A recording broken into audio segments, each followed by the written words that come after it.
J'ai 3 textes à nous proposer qui nous serviront de textes de base. Le premier se trouve dans le livre des Actes des Apôtres, au chapitre 2. Nous lirons du verset 44 à 45. Actes des Apôtres, chapitre 2, versets 44 à 45. Tous ceux qui croyaient étaient dans le même lieu, et ils avaient tout en commun.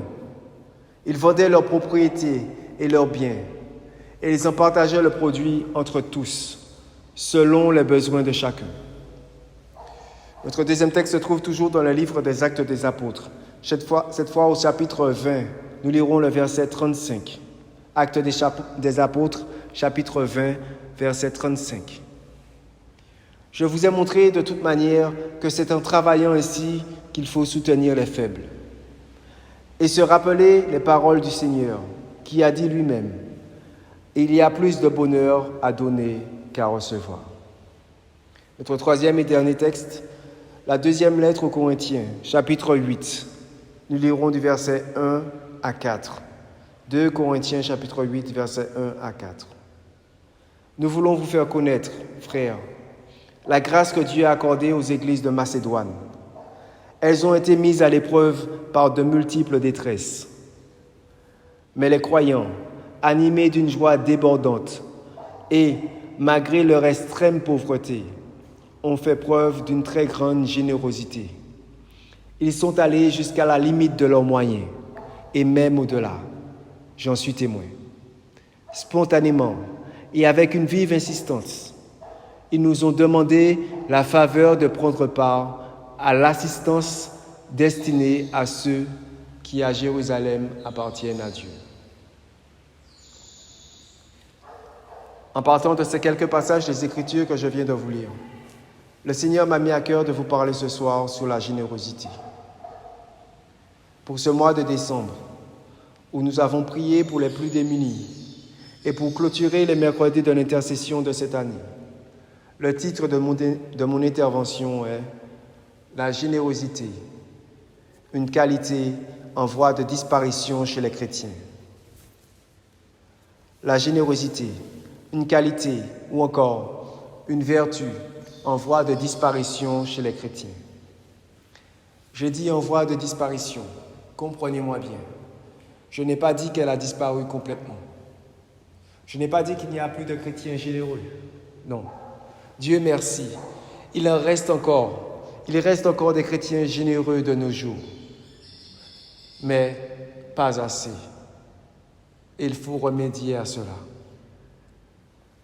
Quand on lit ces textes, quand on voit et quand on étudie la vie des premiers chrétiens, en qualité et en quantité, des choses qu'ils ont eu à faire et leur parcours, en comparant avec les chrétiens que nous sommes aujourd'hui, les hommes et les femmes, en quantité et en qualité que l'on retrouve dans notre Église, on se rend compte qu'il y a un gros écart. Que dis-je? Un très gros écart. Quand on regarde ce que nous dit la Bible à propos de cette Église de Jérusalem, de Macédoine et de Corinthe, on a l'impression que, par leur exemple, ils ressemblent à ces espèces dont on nous a parlé et qui n'existent plus, qui semblaient exister autrefois et ont disparu. Quand on regarde un dinosaure, par exemple, dans un musée, on voit leur taille et on apprend combien ils pesaient. La tendance est de se demander s'ils ont vraiment existé. Est-ce que de telles créatures ont réellement existé? Est-ce que ce n'est pas de l'imagination, de la science-fiction? C'est le même sentiment que j'ai. C'est le même sentiment que nous avons. Quand on compare cette église de Macédoine, leur générosité, et quand je vois l'église de ma génération, on se demande si ces chrétiens de Macédoine ont vraiment existé. Et s'ils ont existé, le fait qu'on ne retrouve pas chez nous cette qualité qu'ils avaient en quantité, cela ne veut-il pas dire qu'ils sont en voie de disparition? Quand on nous dit de la première communauté de Jérusalem qu'ils mettaient tout en commun, que chacun vendait ses biens et les portait à la communauté, aux pieds des apôtres, qui ferait ça aujourd'hui? vendre votre maison, vendre votre voiture et amener la recette à l'église. Cela paraît être pure folie pour le plus grand nombre d'entre nous. Qui oserait faire cela de nos jours? Le simple fait de l'imaginer. Je suis sûr que beaucoup sont choqués. Et pourtant, ils l'ont fait jadis. Frères et sœurs bien-aimés, tout ce qu'on dit qui se faisait avant et qui ne se fait plus, tout ce que l'on met derrière nous, qu'on ne pratique plus, tout ce que l'on met de côté, que l'on déplace, qu'on ne touche plus, qu'on ne fait plus, finit par être oublié. Tout ce dont on ne se préoccupe plus, qu'on n'a plus sous les yeux, tout ce qui se réduit en nombre, en quantité, devient une chose en voie de disparition. Est-ce que quelqu'un me suit? Au moment où les gouvernements mettent tout en place pour assurer la survie de certaines espèces, plantes, animaux, etc., il faut aussi que nous puissions mettre en place des choses pour assurer la survie et surtout amener à se proliférer cette grande vertu de la générosité. Car j'ai peur que les chrétiens aujourd'hui soient en voie de disparition, les chrétiens généreux, soient en voie de disparition, en voie d'extinction. Si tu es généreux, si tu es un chrétien généreux, tu appartiens à une race rare aujourd'hui. Il faut le dire. Tu es à protéger. Il faut soulever le problème. Il faut faire des colloques, faire des réunions au sommet, convoquer les grands de ce monde, enseigner là-dessus. Frères et sœurs bien-aimés, si la générosité est en train de disparaître dans le monde, l'Église doit être la réserve naturelle qui doit gérer, protéger et sensibiliser à cela. Ramener à cela. Les chrétiens doivent être ces êtres remarquables qui gardent l'équilibre naturel des choses, celles que Dieu veut et a établies. Les chrétiens doivent être ceux qui doivent amener à aimer, à connaître et à respecter cette grande vertu par leur exemple. Comprenez-moi bien, mon but ce soir n'est pas de nous amener à culpabiliser, à nous amener à nous dépouiller de tout. Non, loin de là. Mon but est double ce soir. Il est tout d'abord de rappeler et de nous ramener à cette grande qualité qui se trouvait chez les premiers chrétiens, appelée la générosité.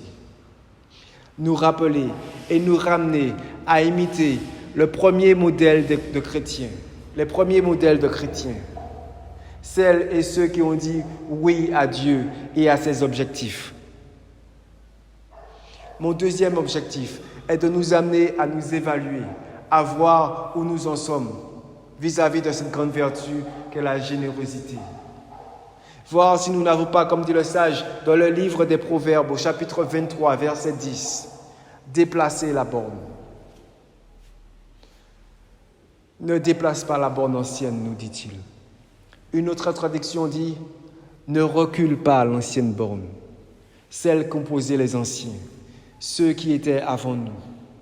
Nous ne devons pas faire moins qu'eux, mais plus. Nous ne devons pas aller beaucoup plus, nous ne devons pas faire moins qu'eux, aller en deçà, mais aller au-delà. »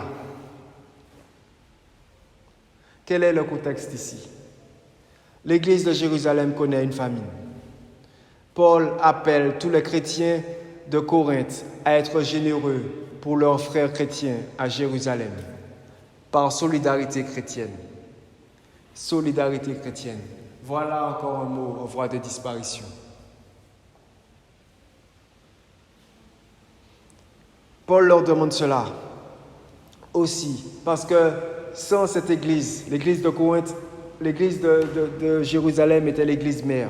Sans cette église, ils n'auraient jamais connu l'évangile. Paul est le fondateur de l'église de Corinthe. Dans cette église, il y a beaucoup de chrétiens de conditions modestes. À eux, en leur demandant cela, Paul veut leur donner en même temps un exemple de générosité. Et justement, il en a un sur les yeux. L'église de Macédoine. Il veut attirer leur attention sur cette église de Macédoine. Que sait-on de ces Macédoniens? Éprouvés par leur détresse, tribulation, persécution à cause de leur foi et vivant d'une extrême pauvreté, nous dit la Bible. Soulignez cela. Ils ont ouvert tout grand leur cœur et leurs mains. En effet, au milieu de leur souffrance, de leur pauvreté, tellement ils étaient heureux d'être chrétiens, d'être enfants de Dieu, cela leur a donné un réflexe. Le réflexe de donner librement, de donner aux autres. Ils ont donné non seulement ce qu'ils avaient, ils ont donné au-delà de leurs moyens. Juste en apprenant le besoin de l'église de Jérusalem, ils ont donné. Paul, je m'imagine, ce n'est pas écrit dans la Bible, mais c'est moi, c'est mon imagination qui pense là. Je vois Paul qui est en train de leur dire, je comprends votre situation, je sais ce que vous traversez en ce moment. Vous souffrez. C'est pourquoi je ne me suis pas permis de vous demander quoi que ce soit. On a besoin de personnes qui donnent, mais vous n'allez pas donner. On ne va pas vous demander. Vous vivez déjà des choses difficiles. Mais à la grande surprise de Paul, ils disent, nous voulons donner, nous allons donner, permets-nous de donner. Seigneur, donne-nous des chrétiens comme ceux de Macédoine. Ils ont supplié instamment Paul, pas de recevoir, mais de donner. Ils ont énormément insisté pour avoir la grâce de participer à cette collecte pour l'église de Jérusalem. De leur plein gré, selon leurs possibilités, et même au-delà, nous dit la Bible, ils ont donné. Nous, on aurait tendance à dire, laissons ça pour ceux qui le peuvent. Laissons ça pour ceux qui en ont les moyens. Il faut comprendre ma situation. Dieu, lui, me comprend. Cette réaction, frères et sœurs bien-aimés, cette attitude montre que nous n'avons pas compris la générosité. Laissons cette église de Macédoine nous enseigner. L'église de Macédoine avait toutes sortes de bonnes raisons, des excuses valables, profondes pour ne pas donner. Mais ils ont fait preuve d'une générosité choquante. Le mot n'est pas trop fort. La Bible nous dit qu'ils sont d'une extrême pauvreté. Ils vivaient d'une extrême pauvreté. Et de cette pauvreté, ils ont fait preuve d'une grande générosité. Deux choses que l'on a du mal à mettre ensemble, l'une à côté de l'autre. Extrême pauvreté et grande générosité. Deux choses que l'on a du mal à voir de façon successive, l'une après l'autre.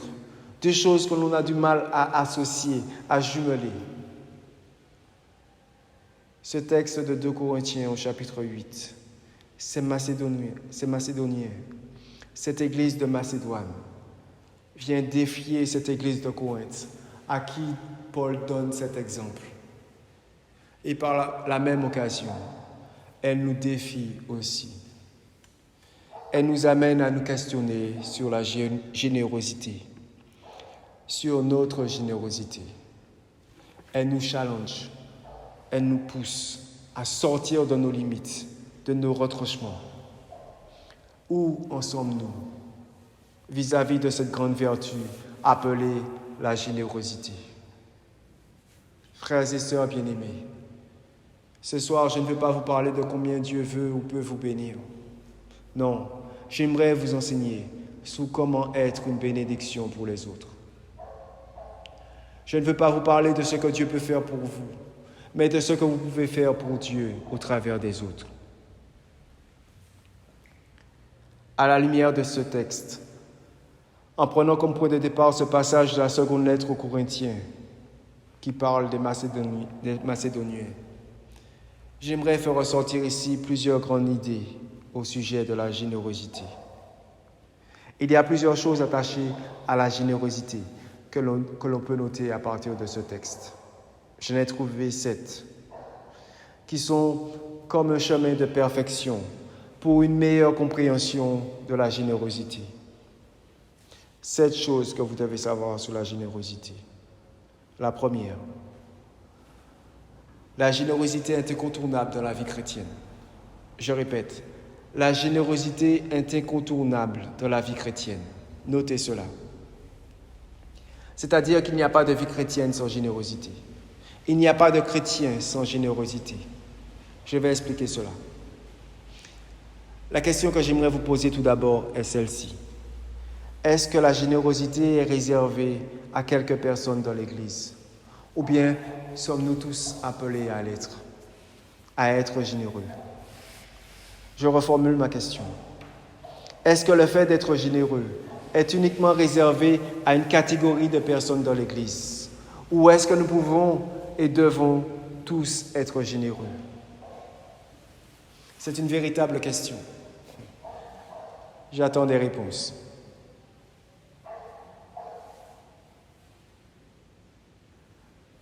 Frères et sœurs bien-aimés, Dieu nous donne le pouvoir d'être généreux. À tous ceux qui l'ont reçu, il a donné le pouvoir de devenir enfants de Dieu. Vous connaissez ce texte de Saint Jean. Or, on s'attend à ce qu'un enfant manifeste les traits de caractère de ses parents. Ok, je vais le dire autrement. Dieu, notre Père, est un Dieu extrêmement généreux, qui donne avec abondance. Pour montrer ce que j'affirme ici, il n'y a qu'à regarder le grand don qu'il nous a fait, le don de ce qu'il a de plus précieux, son Fils unique. Pour montrer aussi ce que je suis en train de dire ici, il n'y a qu'à regarder aussi son Fils, le Fils qui est sorti le Fils qui a la même nature que lui, le Christ Jésus. Jésus, le Fils de Dieu, lui aussi s'est donné généreusement et il n'a pas regardé à la dépense et au prix payé lorsqu'il a fait le plus grand de tous les sacrifices en s'offrant à la croix pour que nous puissions être réconciliés avec Dieu. Si nous sommes enfants de Dieu, nous devons manifester les choses qui sont en Dieu, attachés à Dieu. Et il se trouve que la générosité est l'un des traits de sa personnalité. C'est même sa nature. C'est un don qui nous a sauvés, vous savez. C'est le don du Fils. C'est le don de la vie du Fils qui nous a sauvés. C'est par un don que Dieu nous a sauvés. C'est par la générosité que nous sommes sauvés, la générosité de Dieu. Si nous sommes disciples du Christ, et en tant que ses disciples, nous sommes appelés également aussi à exercer une générosité extravagante à son image. Un disciple accompli sera comme son maître. Sa générosité est notre raison d'être, la source et le modèle de notre vie. Les disciples de Christ sont appelés à être les personnes les plus généreuses qui soient sur toute la surface de la terre. Alors, quand on entend certains chrétiens dire « Cette histoire de donner, ça ne m'intéresse pas. Moi, pas Adam. » Il y a un problème d'appartenance. Tu n'appartiens pas au Christ. La générosité est l'une des choses par lesquelles le Christ nous reconnaîtra à la fin du monde, comme lui appartenant. Matthieu chapitre 25, verset 34. Alors le roi dira à ceux qui seront à sa droite, « Venez, vous qui êtes bénis de mon Père, prenez possession du royaume qui vous a été préparé dès la fondation du monde. Car j'ai eu faim et vous m'avez donné à manger. J'ai eu soif et vous m'avez donné à boire. J'étais étranger et vous m'avez recueilli. J'étais nu et vous m'avez vêtu. J'étais malade et vous m'avez visité. J'étais en prison et vous êtes venus vers moi. » Oui, si nous ne manifestons pas la générosité, il y a un problème d'appartenance. Il y a un problème de nature. La nature du Christ, la nature de Dieu n'est pas en nous.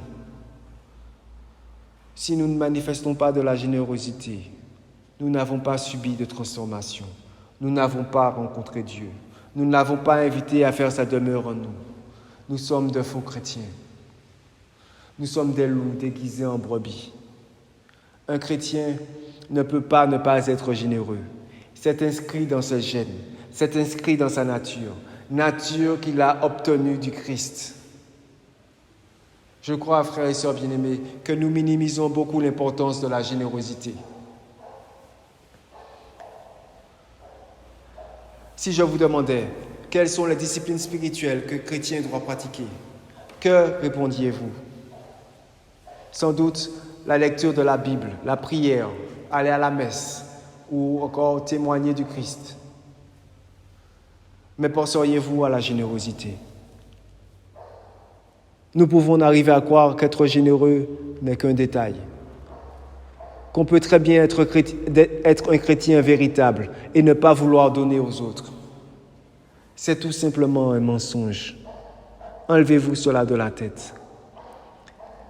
Notre croissance spirituelle doit se voir à notre connaissance de la parole de Dieu, à notre intimité avec Dieu et aussi à une joie toujours plus forte et débordante de donner. Frères et sœurs bien-aimés, si la générosité n'habite pas en nous, nous avons abandonné Dieu. Nous l'avons perdu en chemin. Le manque de générosité est la démonstration que notre foi n'est pas authentique. Jacques, chapitre 2, versets 15 à 17. Tous, nous sommes concernés par cet appel à la générosité. Il en va de notre salut.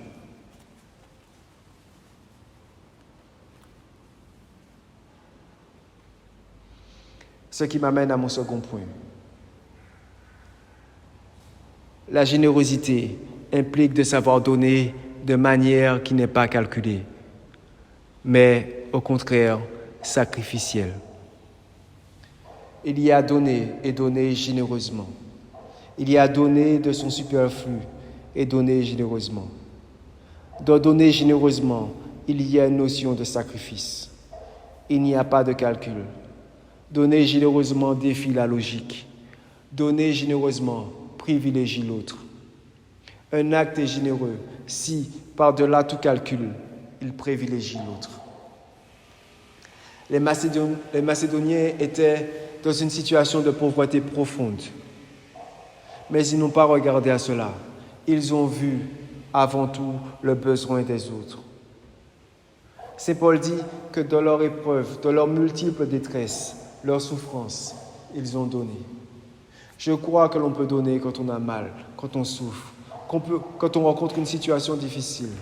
On peut être aussi quelqu'un qui aide les autres. On peut aider les autres, être là pour eux. Même quand on est dans la souffrance, on peut apporter notre soutien. C'est ce qu'ont fait ces Macédoniens. Ils ont donné abondamment et sans compter, avec une joie débordante. Ils ont donné au-delà de leur capacité. Écoutez ceci. Donner généreusement va toujours nous amener à sacrifier quelque chose. Dieu ne s'est pas dit, si j'avais deux fils, j'en donnerais un. Mais il a dit, parce que j'aime, je veux donner mon unique fils. Abraham a été conduit à donner généreusement à Melchisédek. Noé a sacrifié par générosité et pour rendre grâce à Dieu une espèce rare. Il y a un animal que nous ne connaîtrons jamais sous cette terre à cause de cela. N'oubliez pas, quand Noé est entré dans l'arche, il y avait une paire de chaque animal, une seule. Je ne sais pas s'ils ont eu le temps de faire des petits durant la traversée. Si c'est le cas, tant mieux.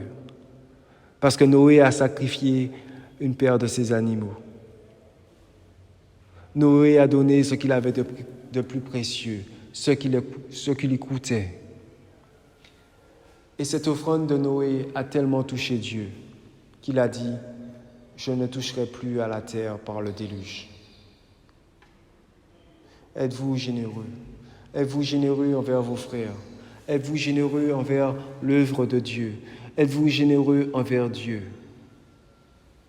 Frères et sœurs bien-aimés, il y a des choses dans notre vie, dans celle de notre famille, dans celle de nos proches, dont la solution est la générosité. Il y a des formes de malédiction qui ne cesseront pas sans générosité de notre part. Certains actes que nous posons sont très puissants. Ils peuvent neutraliser des malédictions et amener Dieu à établir des alliances sur nous, sur notre famille, avec nous. C'est l'exemple que nous a donné au travers de Noé, quand il a établi cette alliance avec lui, quand il a brisé les malédictions. La générosité peut nous amener à briser des choses qui nous poursuivent depuis des générations. Juste parce que nous posons un acte de générosité, Dieu voit cet acte et il brise certaines choses. La véritable générosité nous coûte parfois très cher. Mais c'est cela, la générosité. Troisièmement, être généreux est une attitude qui vient du cœur. Cela ne dépend pas du tout de ce que l'on peut posséder. Être généreux est une attitude qui vient du cœur. Cela ne dépend pas du tout de ce que l'on peut posséder. La générosité, en quelque sorte, ce que je veux dire, c'est que la générosité n'est pas seulement une question d'argent, de biens, mais de personnes.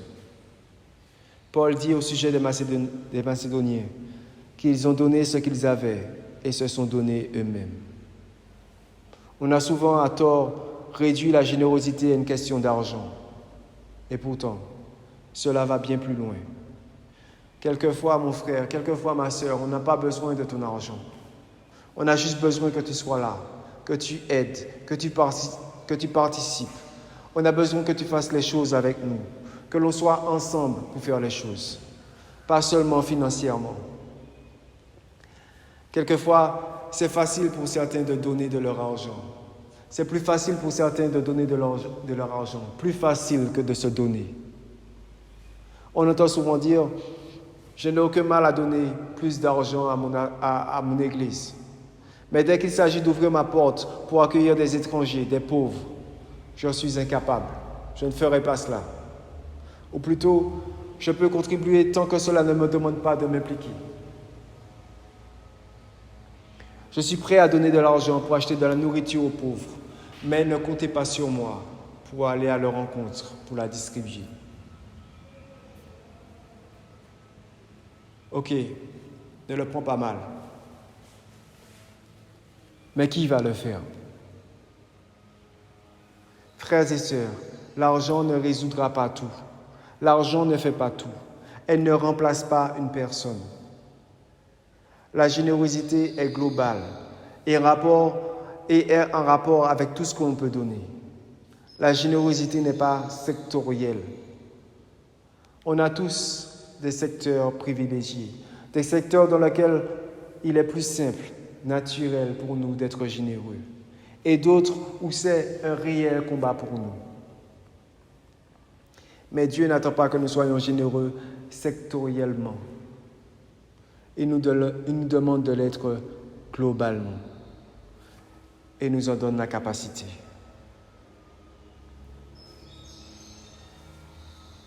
Quatrièmement, il y a 5 raisons pour lesquelles on ne donne pas généreusement. La première raison pour laquelle on ne donne pas généreusement, c'est parce que nous nous voyons comme des pauvres. Pourquoi nous ne donnons pas? Pourquoi nous ne sommes pas généreux? Parce que nous nous considérons pauvres. Aide-moi à dire à ton voisin, tu n'es pas pauvre. Encore une fois, tu n'es pas pauvre. Maintenant, j'aimerais que chacun puisse se le dire à soi-même. Je ne suis pas pauvre. Je ne suis pas pauvre. Sortons de cette mentalité, frères et sœurs. Si tu as de la nourriture dans le frigo, des vêtements dans le placard, un toit au-dessus de ta tête et un endroit où dormir, alors tu es plus riche que 75% de la population sur la terre.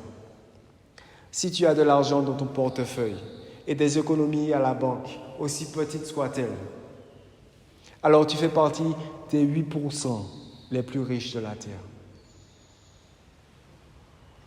Les Macédoniens étaient au bas du classement des 75%, donc parmi les plus pauvres de la planète. Il semblerait qu'ils n'avaient pas grand-chose, et pourtant ils ont donné.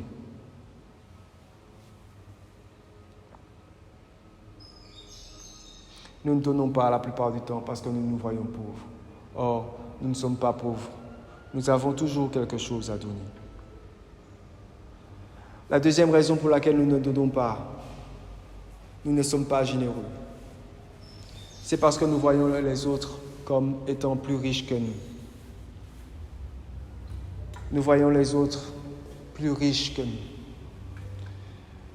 La reine de Saba a donné à Salomon, à quelqu'un à qui on dirait qu'il ne manque de rien, une fortune. Et pourtant, elle a vu l'étendue de ses richesses. Mais elle l'a encore béni. Elle a été encore très généreuse envers lui. On pourrait dire, quel gaspillage. Qu'il manque vraiment à cette reine de Saba de la sagesse. Elle aurait dû en demander un petit peu à Salomon. Mais justement, nous nous trompons. Elle en avait beaucoup. Et elle a reçu beaucoup de sagesse de chez Salomon. On pourrait se dire, mais quel besoin de donner à des personnes qui ont déjà beaucoup, me direz-vous. Plus même que nous possédons. Qu'est-ce que la reine de Séba a compris? Que nous n'avons pas compris. Elle a compris une loi spirituelle que beaucoup de chrétiens ignorent, et même les plus grands investisseurs de ce monde. Une loi qui est puissante. Celui qui donne un verre d'eau à un disciple en sa qualité de disciple recevra une récompense de disciple. Vous avez déjà entendu ce passage de l'Écriture? Oui, mais nous pouvons aussi le comprendre d'une autre façon. Quand vous donnez à quelqu'un qui a une grâce qui est attachée à lui, la même grâce vient reposer sur vous. Vous n'avez pas compris. Oh, j'aime ça, Seigneur. Je sens qu'il y a des personnes qui vont devenir plus riches encore qu'ils le sont aujourd'hui. Très bientôt même, en mettant juste ce que je vais dire ici en pratique. Frères et sœurs bien-aimés, quand tu veux donner à quelqu'un, ne regarde pas la quantité de ce qu'il a pour lui donner. Regarde à la grâce qui est attachée à cette personne. Est-ce qu'on se comprend? Qui a compris? Ok. Quand tu veux donner à une personne, ne regarde pas ce qu'elle a pour lui donner. Si elle n'a pas, tu peux lui donner. Si elle a, tu ne lui donnes pas. Non. Ne regarde pas à ce qu'elle a. Regarde plutôt à la grâce qui est attachée à cette personne. Et la grâce qui est attachée à cette personne, quand tu vas lui donner, elle va venir sur toi. Elle va être, en quelque part, transférée. Ce n'est pas que tu achètes la grâce, mais c'est parce que tu fais preuve de générosité envers cette personne. Il y a un contact, un lien qui se fait entre vous deux. Et entre la grâce qui est sur elle. Cette grâce qui est sur elle vient se coller, s'attacher à toi. Je vais prendre un exemple. Non, on ne le prendra pas. Je préfère ne pas aller dessus.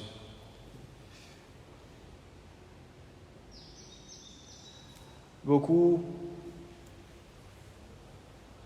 quand on voulait changer quelque chose ici dans la chapelle, on a voulu changer les bancs. Je vais le prendre finalement, l'exemple, pour que vous puissiez bien comprendre ce que je suis en train de dire ici. Quand on a changé les bancs de la chapelle, on a fait des enveloppes, avec l'autorisation de Père, bien sûr, pour pouvoir aider à financer tous les bancs, à rendre l'argent, puisque on avait conclu de rendre un peu la somme qu'on avait empruntée à la paroisse pour pouvoir faire les bons. Donc depuis cela, on a mis des actions en place. Parmi ces actions, on a fait des enveloppes de dons où les personnes pouvaient récupérer et donner. Donc on a donné à chaque membre du comité des enveloppes pour aller vers les gens de leur famille, les gens du quartier, les gens qu'ils connaissaient, pour pouvoir donner, pour pouvoir amortir cette dépense pour les bons. Et il se trouve que beaucoup ont amené des enveloppes avec des dons généreux.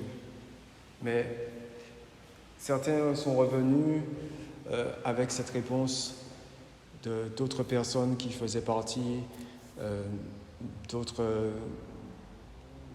d'une autre chapelle, on va dire.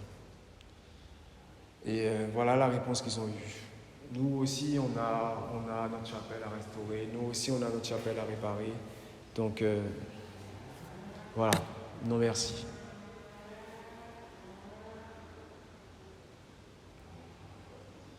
Ils n'ont pas compris à ce moment-là, ces personnes qui ont dit cela, que la prochaine chapelle à avoir des bancs neufs était la leur, s'ils avaient contribué à aider. D'une façon ou d'une autre, cette grâce serait venue sur eux. Je crois que chaque chapelle a une grâce particulière attachée à elle. Et en contribuant à faire avancer l'autre, c'est toi que tu fais avancer aussi. Ces Macédoniens que nous prenons en exemple ici ont compris cela. Ils ont compris qu'en investissant dans les autres, ils investissent aussi en eux. Nous ne sommes pas prêts à investir dans les autres, mais nous voulons que Dieu investisse en nous. Frères et sœurs bien-aimés, cela ne fonctionne pas comme cela. Le royaume de Dieu, comme tout autre gouvernement, comme toute autre nation, fonctionne avec des lois. Il y a certaines choses auxquelles tu as droit dans la loi. Mais parce que nous ne connaissons pas les lois spirituelles, parce que nous ne les avons pas comprises, les choses stagnent pour beaucoup. C'est pourquoi, frères et sœurs bien-aimés, ne soyez pas jaloux quand vous voyez quelqu'un réussir. Ne soyez pas surpris de ce qui se passe chez ceux qui sèment largement. La Bible dit, celui qui sème largement récoltera aussi largement. Troisième chose qui nous empêche de donner, ou qui nous empêche d'être généreux. La troisième raison, c'est que nous ne voulons pas que l'autre ait plus que nous, fasse plus que nous, soit avant nous, passe devant nous. Rappelez-vous que je vous ai dit que la générosité n'est pas liée uniquement à l'argent. Ça peut être n'importe quoi que l'on peut faire pour l'autre. Quelquefois dans l'Église, et c'est triste, il faut quémander, supplier pour avoir quelqu'un pour vous aider pour quelque chose. Et des fois, nous ne faisons plus ces choses en question.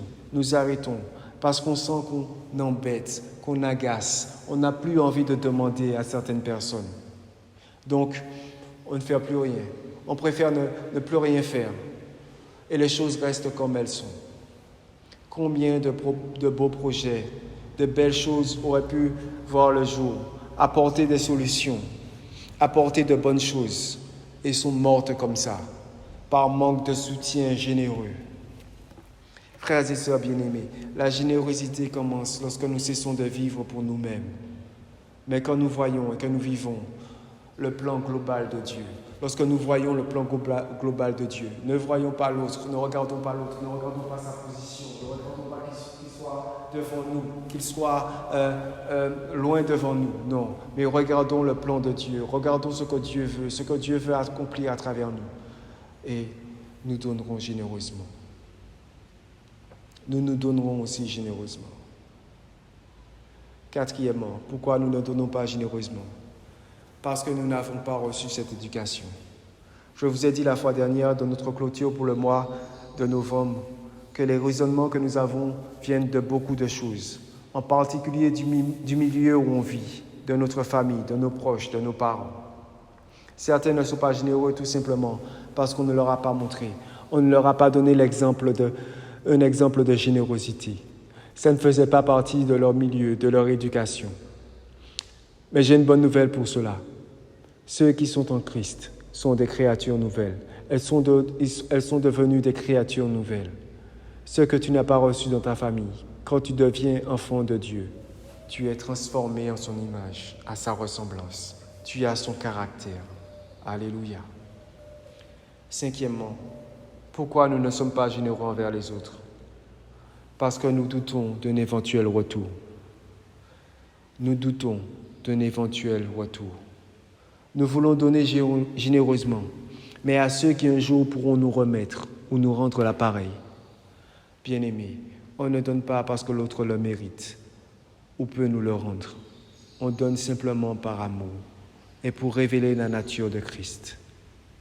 Un don effectué comme un investissement personnel ou dans le but d'en obtenir un retour n'est pas de la générosité. La générosité requiert une dimension de gratuité, même si un retour peut en résulter. Et il en résulte toujours il en résulte toujours quelque chose quand quelqu'un est généreux. J'aimerais déclarer à quelqu'un que ce qui a quitté ta poche n'a pas quitté ta vie.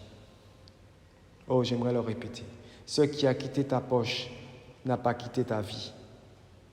Laissez-moi vous déclarer, vos 5 pains et vos 2 poissons ne se perdront pas. Je vois et je prie pour que vos paniers soient remplis à nouveau, pour vous et vos proches.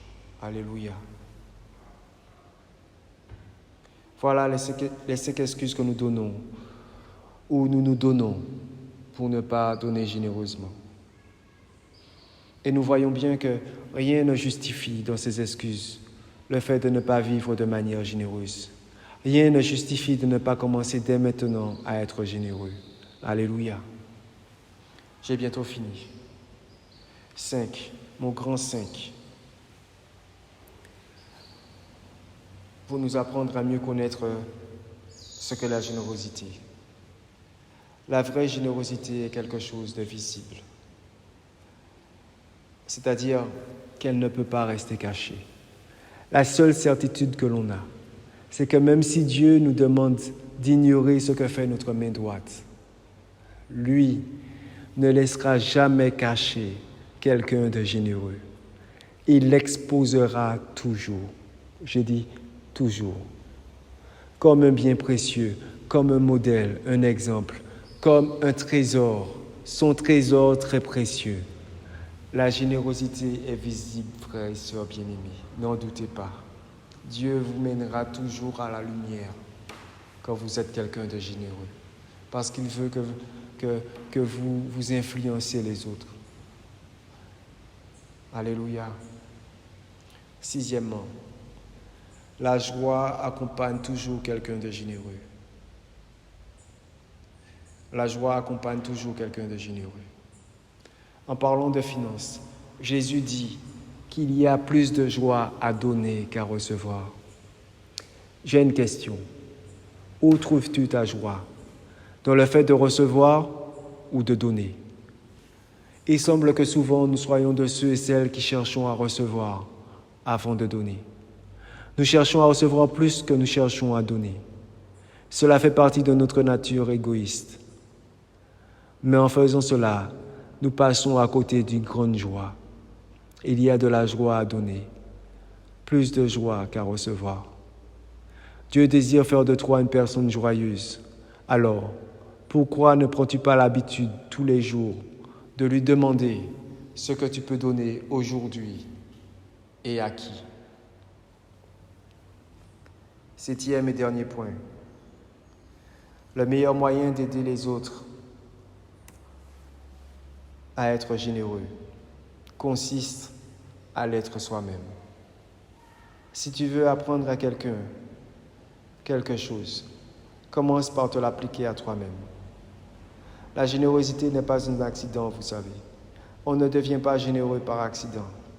On le devient par contamination, par exposition. Paul donne aux chrétiens de Corinthe l'exemple des chrétiens de Macédoine pour réveiller, pour attiser en eux la générosité, parce que c'est quelque chose qui se communique. Même si c'est en nous, comme je l'ai dit, même si c'est notre nature de chrétien d'être généreux, il faut que cela sorte. Je sais qu'on n'aime pas trop parler d'argent à l'église. Il y en a qui n'aiment pas qu'on leur demande. Ah, il y a quelqu'un qui mandé. Mes frères et sœurs bien-aimés, c'est une erreur de ne pas parler de l'argent à l'église. Celui qui donne généreusement se positionne pour permettre à d'autres de donner d'eux-mêmes.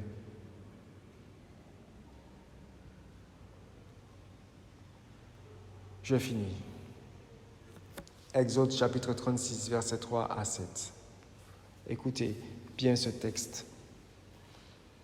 Il nous donne un modèle de générosité. Ils prirent devant Moïse toutes les offrandes qu'avaient apportées les enfants d'Israël pour faire les ouvrages destinés au service du sanctuaire. Chaque matin, on apportait encore à Moïse des offrandes volontaires. Alors tous les hommes habiles, occupés à tous les travaux du sanctuaire, quittèrent chacun l'ouvrage qu'ils faisaient et vinrent dire à Moïse, « Le peuple apporte beaucoup plus qu'il ne faut pour exécuter les ouvrages que le Seigneur a ordonné de faire. » Moïse fut publié dans le camp que personne, homme ou femme, ne s'occupe plus d'offrandes pour le sanctuaire. On empêcha ainsi le peuple d'en apporter. Les objets préparés suffisaient, et au-delà, pour tous les ouvrages à faire. Réalisez-vous la description qui est faite ici. Dieu avait appelé son peuple à donner pour la construction du tabernacle. Ils commencèrent à donner avec des cœurs généreux, et ils donnèrent tellement que Moïse a dû leur demander d'arrêter de donner. Ils avaient donné plus que ce dont ils avaient besoin. Je me demande quand a été la dernière fois où le Père Aizou a demandé à son église, à notre église de Sainte-Marie, ou plutôt il a dit à son église, « Vous donnez trop, arrêtez de donner. » C'est fou. Des gens qui donnent plus que ce dont on a besoin, au point qu'il faut leur demander d'arrêter. Et si c'était le cas parmi nous? Et si nous étions si généreux dans nos tons, que nous devrions dire, qu'ils devraient dire, ralentissez. Je prie pour ce genre de générosité dans notre Église. Voulez-vous vous joindre à moi pour prier pour cela?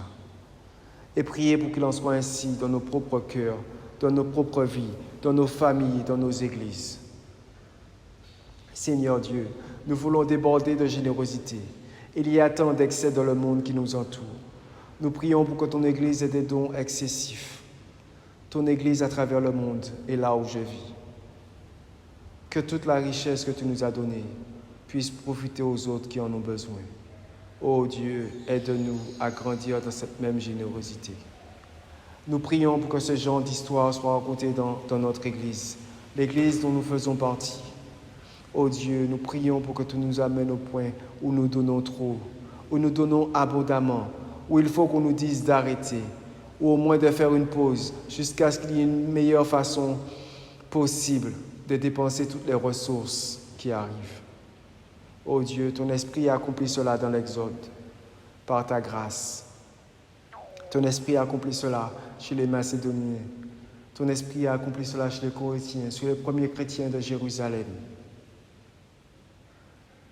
Tu en as fait une réalité parmi ton peuple, par ta grâce.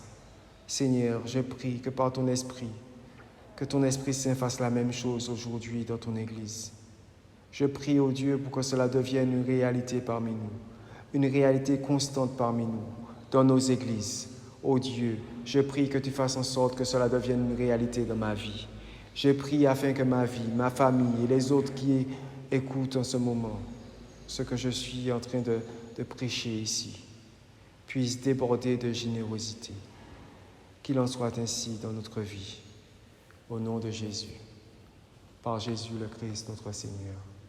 Amen.